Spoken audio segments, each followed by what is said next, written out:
Discovering language, modal verbs. Hi, today we're talking about modal verbs. Modal verbs are special types of helping verbs that make the meaning of the main verb clearer. They help us talk about ability, necessity, and advice. Let's explore some common modal verbs.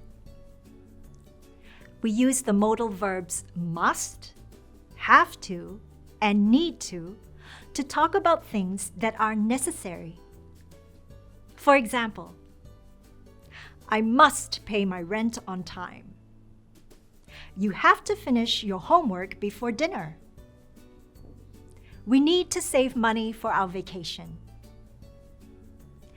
We use can and could to talk about ability. For example, I can speak 3 languages. When I was younger, I could run very fast. When giving advice, we often use the modal verbs should and ought to. For example, you should eat more vegetables. He ought to see a doctor if he's feeling unwell. Now let's talk about how we form sentences with modal verbs. Modal verbs are always followed by the base form of the verb. They don't change for the third person singular, and they don't need an auxiliary verb for questions or negatives. For example, I can send a check online. Can I send a check online?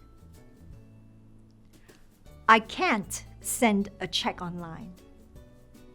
Let's see how modal verbs work in different sentences. I can withdraw money from the ATM nearby. We should try to find a bank with the lowest maintenance fees. I have to deposit a check tomorrow. You must pay a fee in order to have a debit card. We ought to deposit more money into our savings account. Are you able to do all your banking online? And that's how we use modal verbs to talk about necessity, ability, and advice. See you next lesson.